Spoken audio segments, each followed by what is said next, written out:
नमस्कार दोस्तों, एक बार आप सबका फिर से बहुत बहुत स्वागत है आप सभी के अपने YouTube चैनल डियर गुरुजी पर। सो गाइस, जैसा कि आप सभी को पता है डेली रात में 8 बजे आप सभी के लिए जो हिंदी की क्लास है यहाँ पर प्रोवाइड की जाती है। तो 8 बज चुके हैं और आई होप यहाँ पर आप सभी लोग जुड़ चुके हो, आप लोग को मेरी आवाज़ जो है क्लियर आ रही होगी। तो चलिए दोस्तों, आज की इस क्लास को, वेरी स्पेशल क्लास को स्टार्ट करते हैं। और टॉपिक बाई टॉपिक आपका जो हिंदी यहाँ पर कवर करवाया जाएगा। 2020 में मैंने पूरी आपको तैयारी करवाई थी, 2021 में भी आपको पूरी तैयारी करवाई जाएगी। जैसा कि आप सभी को पता है कि आज मैंने साइंस साइड और आर्ट साइड वाले जो वीडियोज़ है वो भी मैंने दिए थे। तो प्लेलिस्ट आप लोग चेक कर सकते हैं, नीचे डिस्क्रिप्शन बॉक्स में लिंक मिल जाएगा। और साथ ही साथ दोस्तों, अगर आपने अभी तक मुझे इंस्टा पे फॉलो नहीं किया तो फॉलो कर लीजिएगा और टेलीग्राम पे भी जुड़ जाइएगा, जहां पर आपको इंपॉर्टेंट पीडीएफ देखने को मिलते रहते हैं। और साथ ही साथ अगर आपने अभी तक मेरी अनअकैडमी पर एक भी क्लासेस नहीं ली हैं तो पिछले 1 महीने से लगातार मेरी बिल्कुल फ्री वाली जो क्लासेस है अनअकैडमी पे भी चल रही है। डेली लाइव क्लास चलती है, तो आप लोग उनका आनंद लेना चाहते हैं बिल्कुल फ्री में, तो अनअकैडमी ऐप ज्वाइन कर लीजिए, मुझे वहाँ पर फॉलो कर लीजिए। मृत्युंजय जायसवाल नाम से मेरी ID है। और मेरी जितने भी क्लासेस हैं उनका फ़ायदा उठाने के लिए सिंपली आपको इस कोड का यूज करना है, डियर गुरुजी। इस कोड की मदद से आप लोग मेरी क्लासेस का फ़ायदा उठा सकते हैं बिल्कुल फ्री में। अगर आप लोग प्लस पे जाना चाहते हो तो भी आपको सिंपली इसी कोड का यूज करना है। प्लस पे भी आप लोग इसी कोड की मदद से 10% का डिस्काउंट भी पा जाएंगे। तो चलिए, काफ़ी लोग धीरे धीरे यहाँ पर जुड़ चुके हैं, तो आई होप आप सभी को मेरी आवाज़ जो है क्लियर आ रही होगी। तो फटाफट यहाँ पर कमेंट करके बता दीजिए सब कुछ क्लियर है ना। चलिए, बहुत ही अच्छी बात है, स्टार्ट करते हैं क्लास को। तो आज का जो पहला क्वेश्चन है आपका ये रहा, सिंपल सा क्वेश्चन है, नील गाय में कौन सा समास है। देखिए, समास 50-60 क्वेश्चन जो भी आज मैं यहाँ पर लेकर आया हूँ, पूरा का पूरा समास आपका यहाँ पर आज से क्लियर हो जाएगा। तो भाई, नील गाय की अगर हम बात करते हैं तो गाय का संबंध किससे बताया जाए? नीला। गाय जो है नीला है, तो जब भी विशेषण, नीला एक विशेषण होता है ना, जब भी नीला विशेषण और विशेष्य का संबंध होता है तो वहाँ पर याद रखिएगा हमेशा क्या होता है भाई, कर्मधारय समास होता है। ठीक है, कर्मधारय समास जितने लोग जवाब दे रहे हैं वो लोग यहाँ पर बिल्कुल करेक्ट हो जाएंगे। अगला प्रश्न देखिए, आपसे यहाँ पर क्या बोला गया है कि त्रिभुज शब्द में कौन सा समास है। क्वेश्चन नंबर 2 है, सभी लोग जवाब देते हुए चलेंगे। सर, त्रिभुज शब्द में कौन सा समास है? जवाब देखिए यहाँ पर आना शुरू हो गया। तो भाई, त्रिभुज शब्द की अगर हम बात करते हैं दोस्तों, त्रिभुज में पहला शब्द संख्यावाची आ जाए तो वहाँ पर क्या होता है, द्विग समास होता है। तो बिल्कुल सही जवाब आ रहा है, द्विग समास यहाँ पर बिल्कुल करेक्ट हो जाएगा। अगला क्वेश्चन देखिए, आपसे कह रहा है कि महात्मा शब्द में कौन सा समास है। देखिए, महात्मा शब्द यहाँ पर दिया गया है और आप सभी को यहाँ पर बताते हुए चलना है, सर महात्मा शब्द में कौन सा समास है। जवाब देखिए बिल्कुल सही आ रहा है, महात्मा। देखिए, फिर से यहाँ पर अगर देखा जाए तो महान है जो आत्मा, आत्मा का विशेषता बताया जा रहा है कि वो महान है। तो यहाँ पर फिर से विशेषण विशेष्य का संबंध आगे क्या हो जाएगा दोस्तों, आपका कर्मधारय समास हो जाएगा। क्लियर है? तो जितने भी लोग यहाँ पर ऑप्शन नंबर C जवाब दिए थे वो लोग यहाँ पर बिल्कुल करेक्ट हो जाएंगे। अगला क्वेश्चन देखिए, आपसे क्या कह रहा है कि प्रतिदिनम, ध्यान से देखिए, क्वेश्चन नंबर 4 है और आपको बताना है सर प्रतिदिनम शब्द का समास विग्रह क्या हो जाएगा। क्वेश्चन नंबर 4 जवाब देते हुए सभी लोग चलेंगे। तो साथियों याद रखिएगा, प्रतिदिनम का समास विग्रह हो जाएगा दिन दिन प्रति। वेरी इंपॉर्टेंट क्वेश्चन है, कई बार आपसे ये पेपर में आ चुका है, दिन दिन प्रति। ऑप्शन नंबर B जितने भी साथी जवाब दे रहे हैं वो लोग यहाँ पर बिल्कुल करेक्ट हो जाएंगे। और यहाँ पर अगर हम बात करते हैं समास के बारे में, तो प्रतिदिनम में याद रखिएगा अव्ययी भाव समास होता है। क्या होता है भाई, आपका अव्ययी भाव समास होता है। तो ये चीज़ आप लोग याद रखिएगा। अगला क्वेश्चन देखिए, आपसे यहाँ पर क्या कह रहा है, निम्नलिखित में से एक में कर्मधारय समास है। बताइए सर, किस में जो है आपका कर्मधारय समास है? हाथों हाथ, आराम कुर्सी, प्रत्यक्ष या भुज दंड। सभी लोग यहाँ पर प्रयास करते हुए चलेंगे। तो यहाँ पर देखिए, कर्मधारय समास मैंने आपको बता रखा है क्या होता है ना, कि जहाँ पर विशेषण और विशेष्य का संबंध हो। तो देखिए, यहाँ पर भुज दंड की अगर हम बात करते हैं, देखिए भुज दंड में आपका जो है कर्मधारय समास हो जाएगा, जबकि प्रत्यक्ष में अव्ययी भाव समास, आराम कुर्सी में देखा जाए तो तत्पुरुष समास हो जाएगा, और हाथों हाथ में भी क्या हो जाएगा, अव्ययी भाव समास हो जाएगा। क्लियर है? चलिए साथियों, आते हैं अगले क्वेश्चन पर। तो पूछा गया है कि सिंह द्वार शब्द में कौन सा समास है। देख सकते हैं कितना अच्छा क्वेश्चन है, सिंह द्वार शब्द है और आप सभी को यहाँ पर जवाब देते हुए चलना है, सर यहाँ पर कौन सा समास हो जाएगा। जवाब देखिए यहाँ पर धीरे धीरे आना शुरू हो गया है। तो साथियों याद रखिएगा, सिंह द्वार शब्द में आपका तत्पुरुष समास है। कौन सा समास है भाई? तत्पुरुष समास है। तो जितने लोग यहाँ पर तत्पुरुष जवाब दे रहे हैं वो लोग यहाँ पर बिल्कुल करेक्ट हैं। क्यों भाई? सिंह द्वार का समास विग्रह होता है सिंह का द्वार, जहाँ पर आपका ये कारक जो है ना, परसर्ग जो है, कारक की जब विभक्ति का विलोप होता है तो वहाँ पर आपका तत्पुरुष समास होता है। तो जितने लोग यहाँ पर ऑप्शन नंबर A जवाब दे रहे हैं वो लोग यहाँ पर बिल्कुल करेक्ट हो जाएंगे। चलिए साथियों, आते हैं अगले क्वेश्चन की तरफ। और अगला प्रश्न देखिए, आपसे यहाँ पर क्या पूछा गया है, नीलोत्पल में बताइए कौन सा समास है। नीलोत्पल का समास विग्रह करो। नीला है जो उत्पल, भाई उत्पल की विशेषता बताई जा रही है कि उत्पल जो है क्या है, नीला है। तो जब भी विशेषण और विशेष्य का संबंध आता है वहाँ पर बताइए कौन समास होता है। बिल्कुल सही बात है, कर्मधारय समास। काफ़ी लोगों के जवाब देखिए यहाँ पर ऑप्शन नंबर C जवाब आ रहे हैं। तो बिल्कुल सही बात है, ऑप्शन नंबर जो इसका C है यहाँ पर बिल्कुल करेक्ट हो जाएगा। अगला क्वेश्चन देखिए आपसे क्या कह रहा है कि धनंजय में बताइए कौन सा समास हो जाएगा। क्वेश्चन नंबर 8 है, सभी लोग यहाँ पर जवाब देते हुए चलेंगे। सर धनंजय में कौन सा समास हो जाएगा? जवाब देखिए यहाँ पर आना शुरू हो गया। तो धनंजय समझिएगा, धनंजय शब्द में बहुब्री समास है। बहुब्री समास क्या होता है समझो। बहुब्री समास में क्या होता है, कोई भी पद प्रधान नहीं होता है और वो जो पद होता है किसी तीसरे पद की ओर संकेत करता है। जैसे धनंजय शब्द की अगर हम बात करते हैं तो धनंजय शब्द जो है अर्जुन के बारे में, मतलब अर्जुन को बोला जाता है ना, तो यहाँ पर धनंजय शब्द में कोई भी पद प्रधान नहीं है लेकिन नया पद की ओर संकेत कर रहा है, तो इसलिए यहाँ पर क्या हो जाएगा, बहुब्री समास हो जाएगा। अगला क्वेश्चन देखो आपसे यहाँ पर क्या बोला गया है, ध्यान से देखिएगा। क्वेश्चन नंबर अगर हम बात करते हैं 9 के बारे में, निम्नलिखित में से कौन सा शब्द द्वंद्व समास का उदाहरण नहीं है? फटाफट यहाँ पर जवाब देते हुए चलेंगे। सर निम्नलिखित में से कौन सा शब्द जो है द्वंद्व समास का उदाहरण नहीं है? द्वंद्व समास मतलब होता है जिसमें दोनों पद प्रधान होते हैं। और अभी देखिए चौथा या पांचवा क्वेश्चन आपको देखने को मिला था जहाँ पर मैंने आपको बताया था दिन दिन प्रतिदिन जो आपका होता है या दिन दिन जो आपका होता है उसमें क्या होता है सर, अव्ययी भाव समास होता है। तो यहाँ पर जो दिन और दिन दिया गया है ये अव्ययी भाव समास के अंतर्गत आएगा। जबकि हरिशंकर, हरि और शंकर, धन धान्य, धन और धान्य, घर और बाहर, ये सारे आपके जो है आपके क्या हो जाएंगे, ये जो है आपके बेसिकली द्वंद्व समास के उदाहरण है। जबकि यहाँ पर ऑप्शन नंबर बी जो है द्वंद्व समास के अंतर्गत नहीं आता है। अगला क्वेश्चन देखिए कह रहा है कौन सा शब्द जो है तत्पुरुष समास का उदाहरण है? क्वेश्चन नंबर 10 में आप सभी लोग बताते हुए चलेंगे। तत्पुरुष समास का उदाहरण जो है कौन सा है? हरिशंकर, पीताम्बर, राजपुत्र और रात दिन, चारों ऑप्शनों के बारे में हम लोग डिस्कस करेंगे। तो यहाँ पर राजपुत्र की अगर हम बात करते हैं तो राजा का पुत्र, राजपुत्र जो होता है आपका तत्पुरुष समास का उदाहरण होता है। ठीक है, इसके अलावा यहाँ पर हम बात करते हैं हरिशंकर के बारे में, अभी मैंने बताया इसमें द्वंद्व समास होता है। पीताम्बर के बारे में बात करते हैं तो पीला है अंबर जिसका, यानी कि यहाँ पर देखा जाए तो विष्णु जी की बात हो रही है तो यहाँ पर बहुब्री समास है। रात और दिन की बात करते हैं, देखिए रात और दिन दोनों पद प्रधान है तो यहाँ पर द्वंद्व समास हो जाएगा। अगला क्वेश्चन देखो आपसे क्या कह रहा है, ध्यान से देखिएगा कि भाई गिरधारी में कौन सा समास है? चलिए भैया सभी लोग जवाब देते हुए चलेंगे। गिरधारी में कौन सा समास हो जाएगा? क्वेश्चन नंबर 11 है, जवाब देखिए यहाँ पर आना शुरू हो गया है। तो भाई गिरिधारी, देखिए गिरधारी की अगर हम बात करते हैं यहाँ पर देखिए गिरधारी शब्द की अगर हम बात करें तो यहाँ पर देखिए कोई भी पद प्रधान है नहीं है ना। जब कोई पद प्रधान नहीं होता है, कोई तीसरे पद की ओर संकेत, गिरिधारी मतलब होता है गिरी को धारण करने वाला, यानी कि कृष्ण जी की बात हो रही है। तो यहाँ पर ऑप्शन नंबर जो इसका डी है बहुब्री, यहाँ पर बिल्कुल करेक्ट हो जाएगा। अगला क्वेश्चन देखिए रिपीटेड है तो इसका जवाब सबको मैंने अभी बता ही दिया था, नीलोत्पलम, बस वहाँ पर नीलोत्पल था, यहाँ पर नीलोत्पलम दे दिया है। कोई बात नहीं है, सेम वही आंसर होगा। अब कर्मधारय समास, नीला है उत्पल जिसका, ऑप्शन नंबर ए। अगला क्वेश्चन देखिए वेरी इंपॉर्टेंट है कि भैया मनमाना में कौन सा समास है? देख सकते हैं यहाँ पर कितना अच्छा क्वेश्चन है।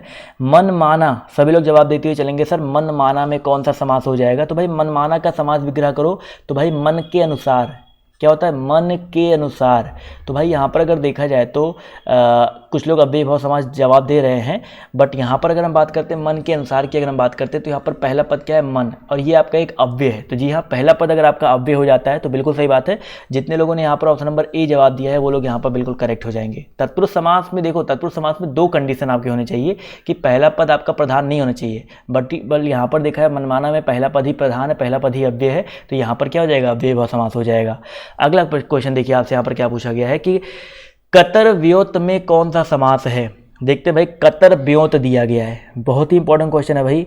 कतर व्योत, जवाब देते हुए सभी लोग चलेंगे। तो भाई कतर व्योत की अगर हम बात करते हैं, देखो यहाँ पर कतर और व्योत दोनों पद प्रधान है। यहाँ पर जब भी किसी भी समास में दोनों पद प्रधान होते हैं तो वहाँ पर कौन सा समास होता है दोस्तों, आपका द्वंद्व समास होता है। बिल्कुल सही बात है सर, जितने भी लोग यहाँ पर द्वंद्व जवाब दे रहे हैं, बहुत सारे लोगों ने जवाब नहीं दिया है द्वंद्व समास, बट कतर और व्योत अलग अलग चीज़ है, तो यहाँ पर जो है द्वंद्व समास हो जाएगा।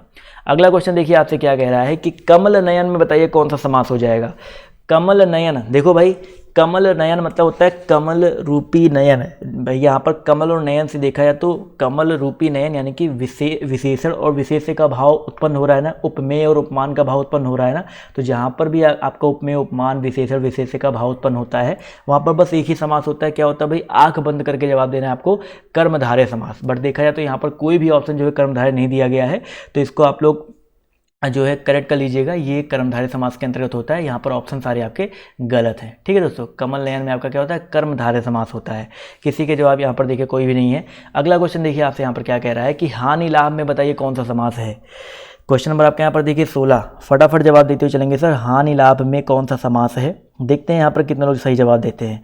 तो भाई हानि लाभ, यानी कि यहाँ पर अगर देखा जाए तो हानि और लाभ दोनों पद प्रधान है ना, तो यहाँ पर क्या हो जाएगा सर, द्वंद्व समास हो जाएगा। बिल्कुल सही बात है। जितने भी साथी, जितने भी लोग यहाँ पर द्वंद्व समास जवाब दे रहे हैं वो लोग यहाँ पर बिल्कुल करेक्ट हो जाएंगे। चलिए साथियों आते हैं अगले क्वेश्चन पर। तो पूछा गया है कि जय पराजय में कौन सा समास है, बताइए सर, जय पराजय में कौन सा समास हो जाएगा। देखो जय पराजय यानी कि फिर से वही सेम चीज़ आ गया कि दोनों पद प्रधान है, जीत हार, देखा जाए तो वही तो मतलब हो ना, जीत हार, बेटा बेटी, जय पराजय, भाई बहन, गाय बैल, राम कृष्ण, बेटा और पुत्र पुत्री, ये इन सब में जो आपका हमेशा क्या होता है, द्वंद्व समास ही होता है। तो जितने लोगों ने यहाँ पर द्वंद्व जवाब दिया है वो लोग यहाँ पर बिल्कुल करेक्ट हो जाएंगे। क्लियर सभी को। अगला क्वेश्चन देखिए आपसे क्या कह रहा है, लंबोदर कैसा उदाहरण है, बताइए सर। क्वेश्चन नंबर 18 है, सभी लोग जवाब देते हुए चलेंगे।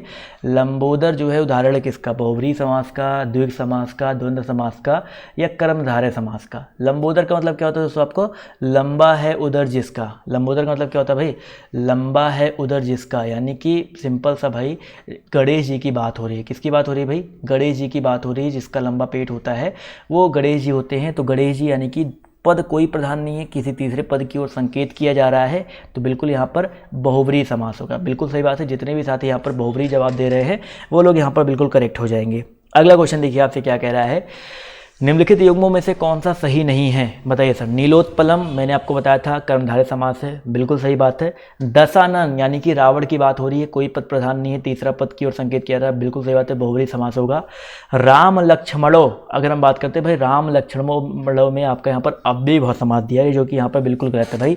राम लक्ष्मणों की अगर हम बात करते हैं तो यहाँ पर कौन सा समास होगा सर, यहाँ पर भी द्वंद्व समास होना चाहिए, क्योंकि भाई दोनों राम और लक्ष्मण दोनों पद प्रधान है ना, तो यहाँ पर द्वंद्व समास होना चाहिए। इस वजह से ऑप्शन नंबर जो इसका सी है वो आपका जो है आपका गलत हो जाएगा। क्लियर है। पीडीएफ जरूर डाउनलोड कीजिएगा। अगला क्वेश्चन देखिए आपसे क्या कह रहा है, आजन्म में कौन सा समास है। तो भैया जब भी किसी शब्द के आगे ये उपसर्ग लग जाए, आ उपसर्ग लग जाए, यथा उपसर्ग लग जाए, प्रति उपसर्ग लग जाए, तो बस आंख बंद करके ये सारे के सारे आपके क्या हैं, अव्यय हैं। तो आंख बंद करके क्या जवाब देना भाई, अव्ययभाव समास पे टिक करना है। तो जितने भी साथी यहाँ पर अव्ययभाव समास जवाब दे रहे हैं वो लोग यहाँ पर बिल्कुल करेक्ट हो जाएंगे। अगला क्वेश्चन देखिए आपसे यहाँ पर क्या बोला गया, ध्यान से देखिएगा।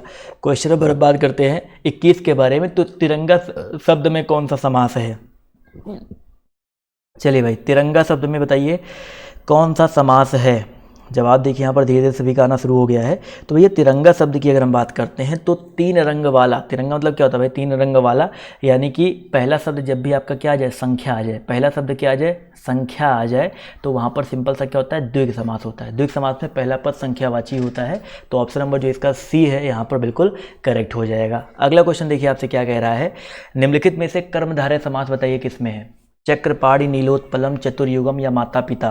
तो भाई कर्मधारय समास की अगर हम बात करते हैं 22 नंबर क्वेश्चन में अगर हम लोग बात करें कर्मधारय समास के बारे में, तो यहाँ पर जो नीलोत्पलम दिया गया, ठीक है, ऑप्शन नंबर जो इसका सी दिया गया है नीलोत्पलम, क्योंकि ये क्वेश्चन कई बार मिल चुका है। नीलोत्पलम में तो आपका कर्मधारय हो जाएगा। चक्रपाणी में देखा है तो बहुब्रीहि समास है, चतुर्युगम में भी आपका बहुब्रीहि समास है, माता पिता में देखा है तो द्वंद्व समास हो जाएगा। बट यहाँ पर कर्मधारय पूछा गया था तो इसलिए ऑप्शन नंबर सी यहाँ पर बिल्कुल करेक्ट हो जाएगा। अगला क्वेश्चन देखिए आपसे यहाँ पर क्या बोला गया है, ध्यान से देखिएगा कि भैया गौशाला शब्द में कौन सा समास है। चलिए भाई सभी लोग जवाब देते हुए चलेंगे। गौशाला शब्द में कौन सा समास है, गौशाला मतलब गौ के लिए शाला, यहाँ पर देखा है तो के लिए आपका क्या है, कारक है। जब भी कारक का विलोप होता है और लास्ट वाला पद शाला, शाला घर है, तो अगर ये लास्ट वाला पद प्रधान भी होता है तो वहाँ पर क्या होता है सर, सिंपल सा वहाँ पर एक ही समास होता है, तत्पुरुष समास। बिल्कुल सही बात है। जितने भी साथी यहाँ पर तत्पुरुष जवाब दे रहे हैं वो लोग यहाँ पर बिल्कुल करेक्ट हो जाएंगे। चलिए साथियों आते हैं अगले क्वेश्चन की तरफ। तो अगला क्वेश्चन देखिए आपसे यहाँ पर क्या पूछा गया है कि भैया द्विग समास का उदाहरण कौन सा है। चलिए फटाफट जवाब देते हुए चलेंगे। द्विग समास का जो उदाहरण है कौन सा है, जवाब देखिए यहाँ पर धीरे धीरे आना शुरू हो गया है। तो भैया द्विग की बात करते हैं तो पहला पद संख्यावाची किस में है, सिर्फ एक ऑप्शन में है, त्रिभुवन। त्रिभुवन में पहला शब्द संख्यावाची है तो यहाँ पर क्या हो जाएगा, द्विग समास हो जाएगा, पहला पद संख्यावाची। ठीक है। इसी तरह यहाँ पर राजा रानी में द्वंद्व समास है, राजा रानी में द्वंद्व समास, पीताम्बर में बहुब्रीहि समास, और भूदेव की अगर हम बात करते हैं तो भूदेव यानी कि यहाँ पर तत्पुरुष समास हो जाएगा। अगला क्वेश्चन देखिए आपसे यहाँ पर कह रहा है कि निम्नलिखित में से द्वंद्व समास बताना है किस में है। शोकाकुल, सर्वोत्तम और वीर पुरुष और पाप पुण्य। देखिए पढ़ने से ही पता चल जा रहा है द्वंद्व मतलब दोनों पद प्रधान है, यानी कि जैसे यहाँ पर ऑप्शन नंबर डी दिया गया पाप पुण्य, पाप और पुण्य, तो यहाँ पर दोनों पद प्रधान है, तो इसमें क्या हो जाएगा, द्वंद्व समास हो जाएगा। क्लियर है? चलिए भाई बहुत ही अच्छी बात है। अगला क्वेश्चन देखिए आपसे यहाँ पर क्या बोला गया है, परमानंद में कौन सा समास है? परमानंद यानी कि परम आनंद, परमानंद की बात करते हैं भाई, परम आनंद। परम आपका क्या है, एक प्रकार से विशेषण है, परम है जो आनंद, तो परम है जो आनंद, आनंद की विशेषता बताई जा रही है, वो बहुत परम है, यानी कि बहुत उच्च कोटि का है, तो यहाँ पर क्या हो जाएगा, कर्मधारय समास हो जाएगा। जब भी विशेषण और विशेषक का संबंध होता है तो वहाँ पर क्या होता है भाई, आपका कर्मधारय समास होता है। क्लियर है? चलिए भाई बहुत ही अच्छी बात है। अगले क्वेश्चन की तरफ बढ़ते हैं। तो अगला क्वेश्चन देखिए आपसे यहाँ पर क्या ही बोला गया है, बहुत ही इंपॉर्टेंट क्वेश्चन है कि भाई जिस समास का पहला पद अव्यय हो तथा पद प्रधान हो, तो वहाँ पर बताइए कौन सा समास होता है। बहुत ही आसान क्वेश्चन है और जवाब भी देखिए यहाँ पर काफ़ी लोग के बिल्कुल सही आ रहे हैं। भाई पहला पद अव्यय हो और साथ ही साथ क्या हो भाई, पहला पद प्रधान भी हो, तो वहाँ पर सिंपल सा क्या समास होता है, अव्ययी भाव समास होता है। तो यहाँ पर जितने लोग अव्ययी भाव जवाब दे रहे हैं वो लोग यहाँ पर बिल्कुल करेक्ट हो जाएंगे। अगला क्वेश्चन देखिए आपसे यहाँ पर क्या बोला गया है, ध्यान से देखिएगा कि पंचवटी शब्द में कौन सा समास है। देखिए भाई पंचवटी शब्द में आपको बताना है कौन सा समास है। जवाब देखिए यहाँ पर आना शुरू हो गया है। तो ये पंचवटी, पहला पद देखिए क्या आ गया भाई, आपका संख्यावाची आ गया, पंचवटी यानी कि 5 वट वाला। तो संख्यावाची जब भी आ जाता है पहला पद, तो वहाँ पर क्या होता है, द्विग समास होता है। तो बिल्कुल सही जवाब है। जितने भी साथी द्विग समास जवाब दे रहे हैं वो लोग यहाँ पर बिल्कुल करेक्ट हो जाएंगे। अगला क्वेश्चन देखिए आपसे क्या कह रहा है, ध्यान से देखिएगा। यहाँ पर आपको 4 देखिए, थोड़ा सा दाएं हो गया है, इसको स्किप करिएगा, बट यहाँ पर देखते हैं वनवास की अगर हम बात करते हैं, वनवास में कौन सा समास होगा। तो वनवास में होता है भाई वनवास, ठीक है, दान पुण्य है, त्रिनेत्र है, यथा विधि है। तो भाई पहले शब्द यहाँ पर देखो यथा आ गया, तो यथा यानी कि अव्यय भाव समास हो जाएगा।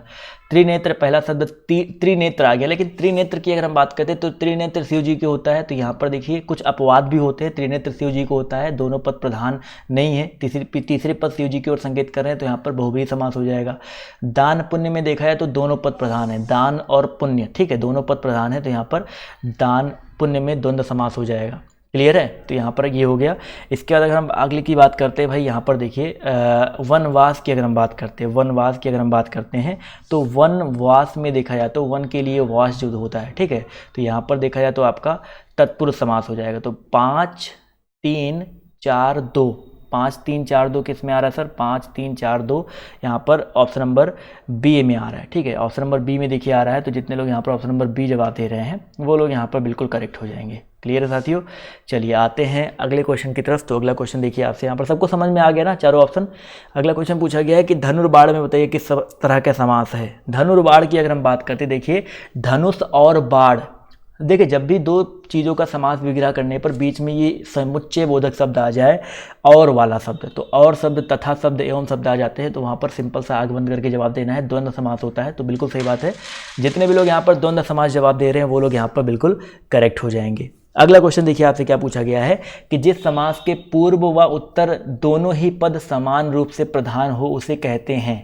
31 नंबर क्वेश्चन है, सभी लोग इसका जवाब देते हुए चलेंगे। जिस समास के पूर्व व उत्तर दोनों ही पद समान रूप से प्रधान होते हैं उसे क्या कहते हैं। तो याद रखिए दोस्तों, इसका जो करेक्ट आंसर आपका हो जाएगा द्वंद्व समास कहते हैं, ठीक है। जितने लोग यहाँ पर द्वंद्व जवाब दे रहे हैं ऑप्शन नंबर डी, वो लोग यहाँ पर बिल्कुल करेक्ट हो जाएंगे। अगला क्वेश्चन देखिए आपसे यहाँ पर क्या बोला गया, ध्यान से देखिएगा कि सदगति में कौन सा समास होगा। सदगति, देखिए भाई सदगति यहाँ पर अगर हम बात करते हैं तो यहाँ पर के लिए वाला सत्य की ओर जो गति होती है, सदगति मतलब होता है सत्य की ओर गति। तो यहाँ पर की ओर यानी कि देखा है तो यहाँ पर तत्पुरुष समास होगा। तो जितने लोग यहाँ पर तत्पुरुष जवाब दे रहे हैं ऑप्शन नंबर ए, वो लोग यहाँ पर बिल्कुल करेक्ट हो जाएंगे। अगला क्वेश्चन देखिए आपसे क्या कह रहा है, शोकाकुल में बताइए कौन सा समास है। देखिए अभी ये क्वेश्चन में, ये ऑप्शन में मिला था आपका, वहाँ मैंने बताया नहीं था, बट अभी आप लोग जवाब देते हुए चलेंगे सर, शोकाकुल में कौन सा समास है। चले भाई, वेरी इंपॉर्टेंट क्वेश्चन है और जवाब देखिए यहाँ पर आना शुरू हो गया। तो भाई शोकाकुल की अगर हम बात करते हैं तो शोकाकुल में अगर देखा जाए तो आपका समास हो जाएगा ऑप्शन नंबर यहाँ पर ए वाला हो जाएगा भाई तत्पुरुष समास, क्योंकि भाई शोक से आकुल, इसका अर्थ क्या होता है भाई, शोक से आकुल। तो जितने लोग यहाँ पर तत्पुरुष समास जवाब दे रहे हैं वो लोग यहाँ पर बिल्कुल करेक्ट हो जाएंगे। क्लियर साथियों सभी को? चलिए भाई अगले क्वेश्चन की तरफ बढ़ते हैं। तो अगला क्वेश्चन देखिए आपसे यहाँ पर क्या ही बोला गया है, ध्यान से देखिएगा। क्वेश्चन नंबर 34 की बात करते हैं तो पूछा गया है अकाल पीड़ित। अकाल पीड़ित में बताइए सर कौन सा समास हो जाएगा। फटाफट यहाँ पर सभी लोग जवाब देते हुए चलेंगे और जवाब देखिए यहाँ पर आना शुरू हो गया। तो भाई अकाल पीड़ित मतलब होता है अकाल से पीड़ित। तो जब भी समास वगैरह करने पर जो विभक्ति चिन्ह होता है से, इनका देखने को मिलता है, इनका लोप हुआ रहता है, तो वहाँ पर सिंपल सा तत्पुरुष समास ही हर बार होता है। तो जितने लोग तत्पुरुष समास जवाब दे रहे हैं वो लोग यहाँ पर बिल्कुल करेक्ट हो जाएंगे। क्लियर है। चलिए साथियों आते हैं अगले क्वेश्चन की तरफ। तो अगला क्वेश्चन देखिए आपसे यहाँ पर क्या बोला गया है, जय पराजय। ये क्वेश्चन भी अभी आपको मिल चुका था, एक ऑप्शन में मिला था। तो बताइए सर जय पराजय में कौन सा समास है। जवाब देखिए यहाँ पर आना शुरू हो गया। तो भाई जय पराजय की अगर हम बात करते हैं तो यहाँ पर दोस्तों आपका जय पराजय में आपका द्वंद्व समास हो जाएगा। तो जितने लोग यहाँ पर द्वंद्व जवाब दे रहे हैं वो लोग यहाँ पर बिल्कुल करेक्ट हो जाएंगे। अगला क्वेश्चन देखिए आपसे कह रहा है कि निम्नलिखित में से द्वंद्व समास का शब्द कौन सा है। निम्नलिखित में से द्वंद्व समास का एक शब्द जो है कौन सा हो जाएगा। आजकल, दिन दिन, रातों रात या वीर पुरुष। इन चारों की अगर हम बात करते हैं दोस्तों यहाँ पर जो करेक्ट आंसर देखिए, आजकल, दिन दिन, रातों रात और वीर पुरुष, इन चारों में यहाँ पर द्वंद्व समास की अगर हम बात करते हैं तो आपका आज और कल में हो जाए, क्योंकि आज कल में आज और कल होता है, जबकि दिन दिन और रातों रात में अव्ययी भाव समास होगा, वीर पुरुष में आपका कर्मधारय समास होगा। क्लियर है। तो बिल्कुल सही बात है, जितने लोगों ने ऑप्शन नंबर ए जवाब दिया है वो लोग यहाँ पर बिल्कुल करेक्ट हो जाएंगे। अगला क्वेश्चन देखिए आपसे यहाँ पर क्या बोला गया है कि पर्ण कुटी में बताइए कौन सा समास है। देख सकते हैं जितने भी आपके वेरी वेरी इंपॉर्टेंट क्वेश्चन होते हैं सारे के सारे यहाँ पर रखे गए। और वीडियो को भाई आप लोग लाइक भी करते हुए चलिएगा, ठीक है। आप लोग वीडियो को लाइक भी करते हुए चलिएगा। पर्ण कुटी शब्द में कौन सा समास हो जाएगा। तो पर्ण कुटी की अगर हम बात करते हैं दोस्तों यहाँ पर तत्पुरुष समास है, क्योंकि समास वगैरह क्या होता है, पत्तों की कुटिया, पत्तों की कुटी यानी कि का विरोध हुआ है, सॉरी विलोप हुआ है। तो यहाँ पर क्या हो जाएगा दोस्तों आपका तत्पुरुष समास हो जाएगा। तो जितने लोग तत्पुरुष जवाब दे रहे हैं वो लोग यहाँ पर बिल्कुल करेक्ट हो जाएंगे। क्लियर है। अगला क्वेश्चन देखिए आपसे यहाँ पर क्या बोला गया, ध्यान से देखिएगा कि भाई निम्नलिखित में से यथा विधि का सही समास कौन सा है। चलिए भाई सभी लोग यहाँ पर जवाब देते हुए चलेंगे। यथा विधि का जो सही समास है वो आपका कौन सा हो जाएगा। और जवाब देखिए यहाँ पर आना शुरू हो गया है। तो भैया अगर हम बात करते हैं यथा विधि के बारे में तो देखो पहला शब्द क्या आ गया, पहला यथा आ गया। और यथा आ गया यानी कि यथा आ जाए या आपके इससे और भी कुछ आ जाते हैं तो वहाँ पर अव्ययी भाव समास होता है। तो जितने लोगों ने यहाँ पर अव्ययी भाव समास जवाब दिया है वो लोग यहाँ पर बिल्कुल करेक्ट हो जाएंगे। क्लियर है। चलिए भाई अगला क्वेश्चन देखिए आपसे यहाँ पर क्या बोला गया है कि भैया यथाशक्ति, फिर से पहले क्या आ गया भाई आपका यथा आ गया। तो बिल्कुल आराम से जवाब दे सकते हो सर यथा अगर पहले आ गया है तो वहाँ पर कौन सा समास होगा सर। यथा अगर पहले आ गया तो यहाँ पर सिंपल सा अव्ययी भाव समास होगा। ठीक है। तो बिल्कुल सही बात है, जितने लोग यहाँ पर अव्ययी भाव समास जवाब दे रहे हैं वो लोग यहाँ पर बिल्कुल करेक्ट हो जाएंगे। अगला क्वेश्चन देखो आपसे यहाँ पर क्या कह रहा है, नील गाय में बताइए कौन सा समास है। क्वेश्चन नंबर 40 है, फटाफट जवाब देते हुए चलेंगे। नील गाय में कौन सा समास है। जवाब देखिए यहाँ पर धीरे धीरे आना शुरू हो गया है। दोस्तों याद रखिएगा नील गाय में फिर से वही सेम चीज़ है, पहला क्वेश्चन भी शायद यही सेम था। तो नील गाय में जब विशेषण और विशेष्य का संबंध होता है तो वहाँ पर कर्मधारय समास होता है। तो बिल्कुल सही जवाब आ रहा है आप सभी का, कर्मधारय समास यहाँ पर जो है बिल्कुल करेक्ट हो जाएगा। चलिए साथियों आते हैं अगले क्वेश्चन की तरफ। और अगला प्रश्न आपसे पूछा गया है, ध्यान मग्न में कौन सा समास है। चलिए सर क्वेश्चन नंबर आपके यहाँ पर देखिए 41 दिया गया, ध्यान मग्न। सभी लोग यहाँ पर जवाब देते हुए चलेंगे सर यहाँ पर जो है आपका कौन सा समास हो जाएगा। तो भाई ध्यान मग्न की अगर हम बात करते हैं तो ध्यान मग्न यानी कि सिंपल सा इसका समास विग्रह करके देखेंगे तो क्या आ जाएगा सर, ध्यान में मग्न यानी कि में का विलोप हुआ है, में आपका एक कारक है ना। तो यहाँ पर भी क्या हो जाएगा, तत्पुरुष समास हो जाएगा। बिल्कुल सही बात है, जितने भी लोग यहाँ पर तत्पुरुष जवाब दे रहे हैं वो लोग यहाँ पर बिल्कुल करेक्ट हो जाएंगे। चलिए साथियों आते हैं, बढ़ते हैं अगले क्वेश्चन की तरफ। और आपसे यहाँ पर देखिए क्या पूछा गया है, ध्यान से देखिएगा। पूछा गया है कि इनमें से कौन सा शब्द कर्मधारय समास का उदाहरण है। चलिए सर इनमें से कौन सा शब्द जो है आपका कर्मधारय समास का उदाहरण है।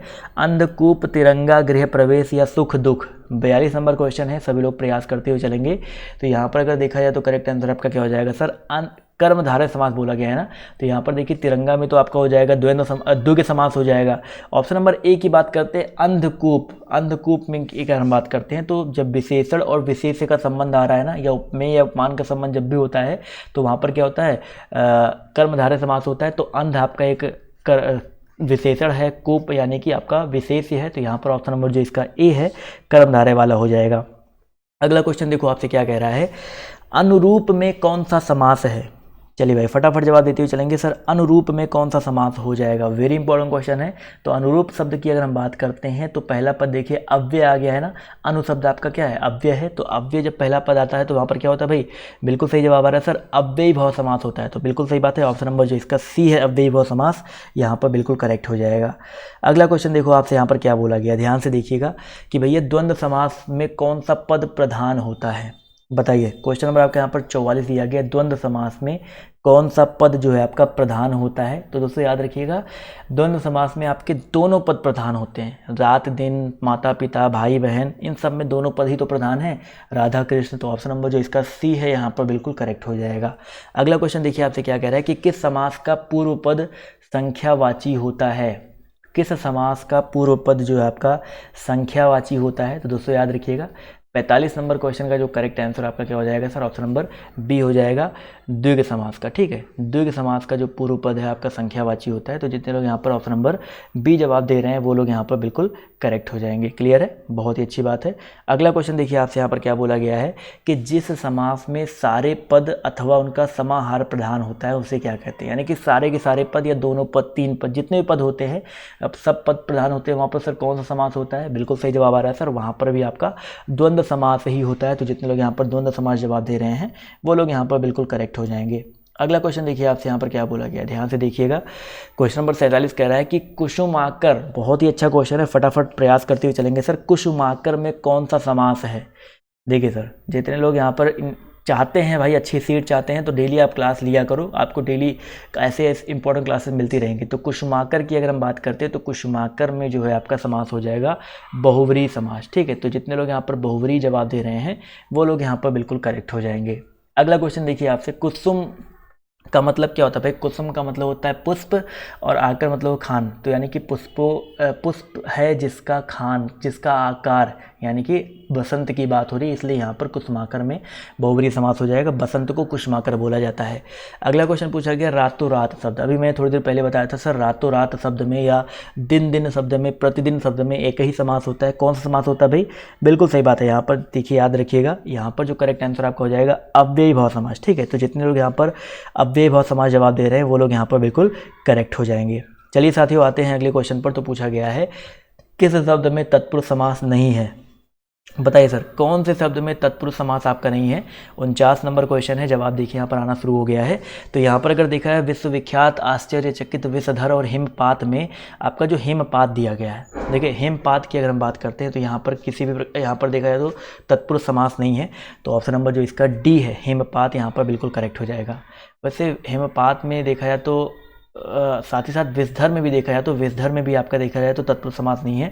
विष को धारण करने वाला, इसमें तत्पुरुष समास है। विष को धारण करने वाला सर्प या शिव जी की बात हो जाती है, तो यहाँ पर भी देखा जाए तो एक प्रकार से नहीं है। तो दो ऑप्शन यहाँ पर देखिए देखने को मिल रहे हैं। ठीक है, हिमपात और विषधर। ठीक है, अगला क्वेश्चन देखिए आपसे क्या कह रहा है, प्रतिदिन में बताइए कौन सा समास है। प्रतिदिन में कौन सा समास हो जाएगा। 50 नंबर क्वेश्चन है, प्रतिदिन। अभी मैंने आपको बताया था दिन दिन प्रतिदिन, जब भी ऐसा आ जाता है तो वहाँ पर एक ही समास होता है। सर कौन सा, तत्पुरुष। यहाँ पर काफ़ी लोग के जवाब अव्ययी भाव समास जवाब आ रहे हैं। तो यहाँ पर जितने भी लोग ऑप्शन नंबर बी जवाब दे रहे हैं वो लोग यहाँ पर बिल्कुल करेक्ट हो जाएंगे। क्लियर है, चलिए भाई, बहुत ही अच्छी बात है। अगला क्वेश्चन देखिए आपसे यहाँ पर क्या कह रहा है, निम्नलिखित युग्मों में से एक समास की दृष्टि से अशुद्ध कौन सा है। भरपेट में अव्ययी भाव समास है, तो बिल्कुल सही है, भरपेट सही है। रसोई घर, रसोई के लिए घर जो आपका होता है तत्पुरुष समास है, बिल्कुल सही बात है। दाल और रोटी द्वंद्व समास है, बिल्कुल सही बात है। चाल चलन की अगर हम बात करते हैं तो चाल चलन में देखा जाए तो चाल अलग चीज़ है, चलन अलग चीज़ है। तो चाल और चलन, तो यहाँ पर अव्ययी भाव समास नहीं होगा, यहाँ पर द्वंद्व समास होगा। ठीक है, तो जितने लोगों ने यहाँ पर द्वंद्व समास जवाब दिया है वो लोग यहाँ पर बिल्कुल करेक्ट हो जाएंगे। अगला क्वेश्चन देखो आपसे यहाँ पर क्या बोला गया है कि निम्नलिखित युग्मों में से एक समास की दृष्टि से अशुद्ध है। वही सेम क्वेश्चन फिर से आ गया। अगला क्वेश्चन पूछा गया है, पतझड़ में बताइए कौन सा समास हो जाएगा। पतझड़ में कौन सा समास है। जवाब देखिए यहाँ पर 53 का आना शुरू हो गया। तो पतझड़ यानी कि यहाँ पर जो है पतझड़ की अगर हम बात करते हैं तो पतझड़, झड़ते हैं पत्ते, जिसमें उस मौसम की बात हो रही है। तो पतझड़ एक मौसम को इंडिकेट कर रहा है, यानी कि कोई पद प्रधान नहीं है, किसी नए पद की ओर संकेत किया जा रहा है। तो यहाँ पर भी आपका क्या हो जाएगा सर, बहुव्रीहि समास हो जाएगा। तो यहाँ पर जितने लोगों ने बहुव्रीहि समास जवाब दिया है वो लोग यहाँ पर बिल्कुल करेक्ट हो जाएंगे। अगला क्वेश्चन देखिए आपसे यहाँ पर क्या कह रहा है, कूपमंडूक में बताइए किस समास की योजना है। देखिए कूपमंडूक, कूपमंडूक का मतलब होता है जिसका ज्ञान जो है कूप तक ही सीमित हो। ठीक है, यानी कि मेंढक की बात हो रही है। तो कूपमंडूक जो है एक मेंढक की ओर संकेत किया जा रहा है। तो यहाँ पर देखा जाए तो कौन सा समास हो जाएगा सर, बहुव्रीहि समास हो जाएगा। तो जितने भी साथी ऑप्शन नंबर ए यानी कि बहुव्रीहि समास जवाब दे रहे हैं वो लोग यहाँ पर बिल्कुल करेक्ट हो जाएंगे। क्लियर सभी को, चलिए भाई, बहुत ही अच्छी बात है। अगला क्वेश्चन देखो आपसे यहाँ पर क्या बोला गया है, मुंह तोड़ शब्द में कौन सा समास है? देख सकते हैं, वेरी इंपॉर्टेंट क्वेश्चन है। मुंह तोड़ शब्द में बताना है आप सभी को कौन सा समास हो जाएगा। तो भाई क्वेश्चन नंबर अगर हम बात करते हैं 55 की, तो यहाँ पर जो करेक्ट आंसर आपका हो जाएगा तत्पुरुष समास यहाँ पे हो जाएगा। मुंह को तोड़ने वाला मुंह तोड़ कहलाता है ना, तो यहाँ पर क्या हो जाएगा सर आपका तत्पुरुष समास हो जाएगा। क्लियर है? चलिए भाई अगला क्वेश्चन देखिए आपसे यहाँ पर क्या कह रहा है। निर्दय शब्द में कौन सा समास है? निर्दय, देखो भाई निर्दय शब्द की अगर हम बात करते हैं जिसके अंदर दया नहीं होती है वो निर्दय होता है। यानी कि अब देखो निर्दय शब्द की अगर हम बात करते हैं तो यहाँ पर कोई विशेषता या कर्मधारय तो होगा नहीं, द्वंद्व समास तो होगा नहीं, कोई प्रधान नहीं है। तो जब भी इस तरह का शब्द आता है जिसका कोई अर्थ निकलता है, इससे निर्दय यानी कि जिसके अंदर दया नहीं होती है, यानी कि ऐसा कोई शब्द आता है तो वहाँ पर हमेशा याद रखिएगा बहुब्रीहि समास होता है। जैसे भी मैंने आपको बताया था, एक क्वेश्चन बताया था कूप मंडूक वाला, उसका एक अर्थ निकलता है जिसका ज्ञान सीमित होता है, वहाँ भी बहुब्रीहि होता है। इसी तरह के आपके जो होते हैं बहुब्रीहि समास के अंतर्गत आते हैं। अगला क्वेश्चन देखिए आपसे कह रहा है कि जिस समास में उत्तर पद की प्रधानता होती है उसे क्या कहते हैं? बताइए सर, जिस समास में उत्तर पद की प्रधानता होती है उसे क्या कहते हैं? तो भाई उत्तर पद की अगर प्रधानता है, समझिएगा सिंपल सा जवाब देखिए यहाँ पर आना शुरू हो गया है। तो उत्तर पद यानी कि बाद वाला पद, तो तत्पुरुष समास जितने लोग जवाब दे रहे हैं, उत्तर पद जो है तत्पुरुष में होता है प्रधान, और प्रथम पद जो है आपका अव्यय भाव में समान होता है। तो ये चीज़ हमें हमेशा याद रखिएगा। अगला क्वेश्चन देखो आपसे यहाँ पर क्या बोला गया, ध्यान से देखिएगा कि आकृतम में बताइए कौन सा समास है? आकृतम, फटाफट यहाँ पर जवाब देते हुए चलेंगे, और जवाब देखिए यहाँ पर धीरे धीरे सभी का आना शुरू हो गया है। आकृतम में कौन सा समास है? बिल्कुल सही बात है सर। आकृतम की अगर हम बात करते हैं दोस्तों यहाँ पर, तो यहाँ पर देखा जाए तो यहाँ पर तत्पुरुष समास होगा, और तत्पुरुष के अंतर्गत भी होता है नई तत्पुरुष करके, मैं आपको बता चुका हूँ ये तत्पुरुष समास होता है। ये चीज़ भी हम लोग यहाँ पर याद रखेंगे। तो यहाँ पर जो करेक्ट आंसर आपका हो जाएगा ऑप्शन नंबर ए वाला। ठीक है, अगला क्वेश्चन देखिए, रिपीटेड क्वेश्चन है, फिर से पर आप लोग जवाब दे दीजिए। यहाँ पर बताइए सर कौन सा समास हो जाएगा? सर रसोई घर, बिल्कुल सही जवाब आ रहा है सर। यहाँ पर अगर हम बात करते हैं रसोई घर में कौन सा समास है, तो भाई रसोई घर में अभी थोड़ी देर पहले मैंने आपको बताया था रसोई के लिए घर, यही तो होता है ना। रसोई के लिए घर अगर आपका है तो यहाँ पर भी आपका क्या हो जाएगा? अच्छा, समास विग्रह करना था, तो रसोई के लिए घर यानी कि ऑप्शन नंबर जो इसका ए वाला दिया गया ऑप्शन, ये वाला जो है यहाँ पर बिल्कुल करेक्ट हो जाएगा। क्लियर दोस्तों? वीडियो को लाइक करते हुए चलेंगे, और इसके बाद जो है 9 बजे से क्लास होगी। इसके अलावा एक और मैंने देखी नेक्स्ट क्लास का लिंक दे रखा है, तो उस पर क्लिक करके आप लोग अगली क्लास में जो है जरूर आने का कृपा करेंगे, क्योंकि आप लोग के लिए वो क्लासेस भी रेडी हो चुकी हैं। तो 60 नंबर क्वेश्चन की अगर हम बात करते हैं तो यहाँ पर तत्पुरुष समास देखा है तो पराधीन में है। ठीक है भाई, पराधीन मतलब होता है दूसरे के अधीन, के यहाँ पर के अधीन आ गया ना, तो यहाँ पर तत्पुरुष समास हो जाएगा। तो जितने लोगों ने ऑप्शन नंबर सी जवाब दिया है वो लोग यहाँ पर बिल्कुल करेक्ट हो जाएंगे, और यहाँ पर संबंध तत्पुरुष हो जाएगा। क्लियर है? तो ये रहे आपके कुछ तत्पुरुष समास के क्वेश्चंस या समास के पूरे के क्वेश्चन। आपको कैसा लगा आज का टेस्ट कमेंट करके जो बताइएगा 9 बजे अनअकैडमी वाली क्लास में। इसके अलावा भी एक मैंने लिंक दिया है, उस क्लास पे क्लिक करके उस क्लास को जरूर लीजिए। आर्ट साइड, साइंस साइड और यूपी टेट सी टेट सबकी तैयारी जो है शुरू हो चुकी है। तो आज के इस वीडियो में सिर्फ इतना ही। अभी के लिए बाय बाय, टेक केयर, जय हिंद, जय भारत। मिलते हैं आप सभी से नेक्स्ट वीडियो में।